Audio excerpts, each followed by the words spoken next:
One of the main anomalies of September 11, 2001 is the CIA's either malfeasance or an act of perjury. A clip I'm going to be playing is a clip that I've shown previously before, but I think this should be given some rapt attention again, because this is going to be the clear case of either the CIA intentionally withholding information which could have prevented a terrorist attack inside the United States, or was this simply an act of ignorance? What the clip I'm going to show is a clip taken from the Joint House Inquiry Report, interview between Carl Levin and CIA Director George Tenet. Now, then we come to March 5th, same year, 2000. And the CIA learns some additional information, very critical information. On March 5th, the CIA learns that Hazmi had actually entered the United States on January 15th, 7 days after leaving the Al-Qaeda meeting in Malaysia.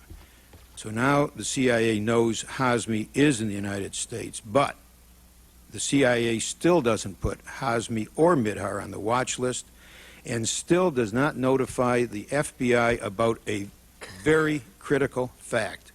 A known Al-Qaeda operative, we're at war with Al-Qaeda, a known Al-Qaeda operative got into the United States. My question is, do you know specifically why the FBI was not notified of that critical fact at that time? The cable that came in from the field at the time, sir, was labeled information only, and I know that nobody read that cable.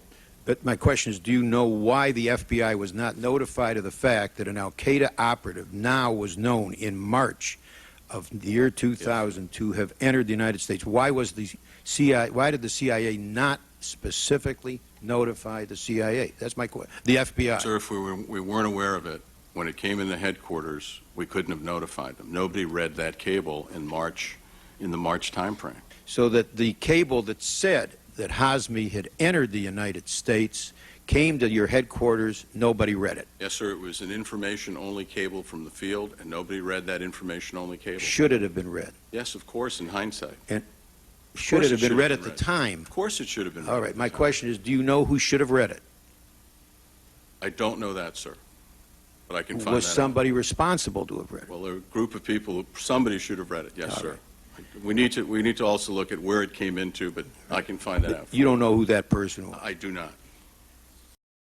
Now, what did George Tenet do here? Did he commit perjury, or was he ignorant regarding who read the cable, how many read the cable, if anybody at all? Well, let's look at the facts. According to author Lawrence Wright of the Looming Tower, over 50 agents of the CIA had read the cable. The cable that had came in was from a Kuala Lumpur meeting in Malaysia of high-level Al-Qaeda operatives, such as Khalid Sheikh Mohammed, Ramzi bin al-Shib, Ridwan Isamuddin, known as Hambali, of the group Jeddah Islamiyah, who had links with Abu Sayyaf and Al-Qaeda in the Philippines and Indonesia. Khalid al-Midar Nawaf al-Hazmi,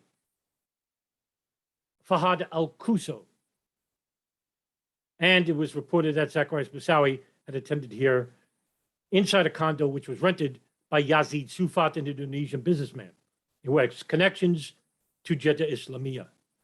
Now, the NSA had found out about this meeting through a phone call in which they were monitoring a house in Yemen located in the capital of Sana'a. This was an Al-Qaeda communications hub. The NSA had informed the CIA that they heard there was an high-level Al-Qaeda meeting happening in January. The Malaysian authorities were notified by the CIA to take photographs. It is alleged that there was video of people coming in and out of the condo and who attended the meeting. Those photographs of people such as Khalid al-Midar, Nawaf al-Hazmi, also another high-level Al-Qaeda operative, Walid bin Atash, who was also known as Khalad, had attended this meeting. Those photographs were then shared to the CIA's Bin Laden issue station, codenamed Alex Station. Now, here is the disconnect that Tenet is talking about. That information from a high-level Al-Qaeda meeting a meeting that was shared by the NSA to the CIA. The cable that came in with this information was information only.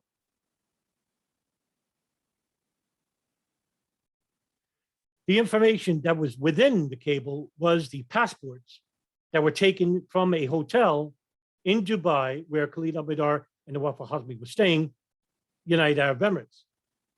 This had photographs of both men. That they were to come inside the United States, specifically New York City, on January 15, 2000. Instead, they went to Los Angeles International Airport. An FBI agent by the name of Doug Miller, who was on loan from the New York FBI Counterterrorism Office to Alex Station, along with Mark Rossini, an associate and close friend of the deceased John O'Neill, were on loan to the CIA to work at Alex Station.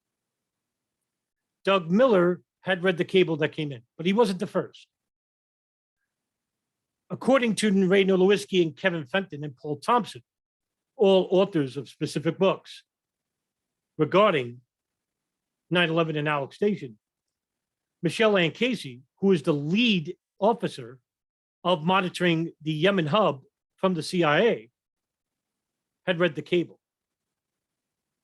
Tom Wilshire, the deputy director or second in command of Alex Station, also read the cable. The third person to read it was Doug Miller of the FBI. Knowing that Khalid al-Mihdhar and Nawaf al-Hazmi had terrorist connections at some level with the 1998 East Africa bombings and the 2000 bombing of the USS naval warship, the Cole, this information was important. So potent was this information that Doug Miller had drafted a cable. This information was gleaned from the CIA.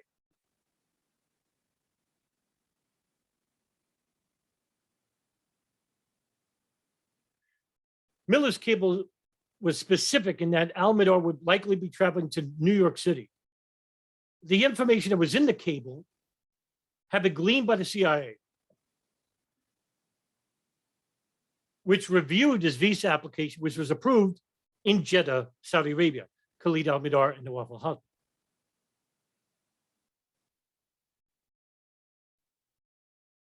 Now, this is logically the only deduction because the CIA had viewed the application, because how else could that information be in the cable?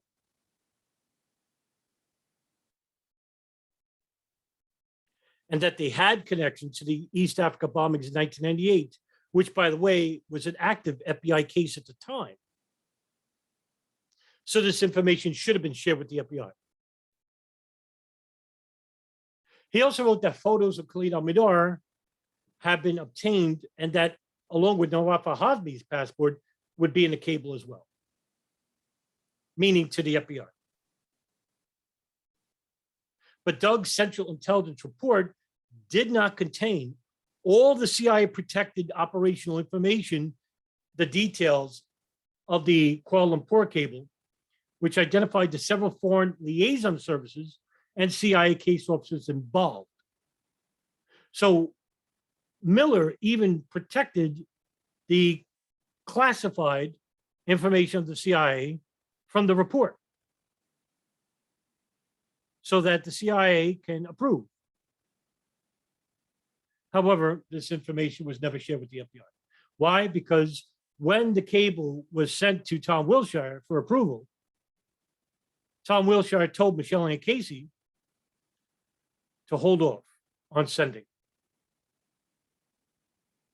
When the cable wasn't sent, Mark Rossini had complained directly to Michelle Ann Casey,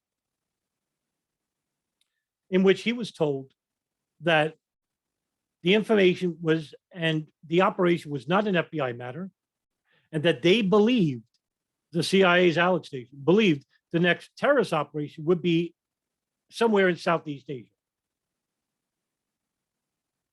Which means that Had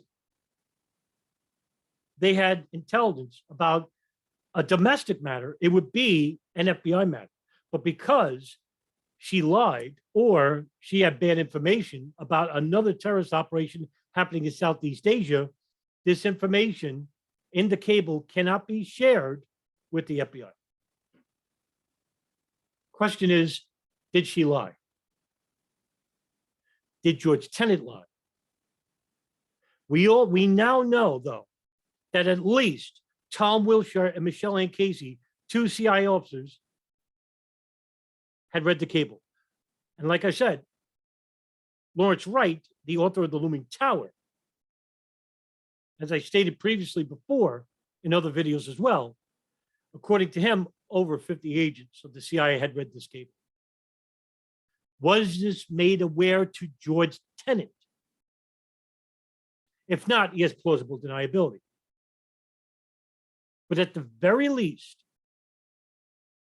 Tom Wilshire and Michelle Ann Casey had committed perjury.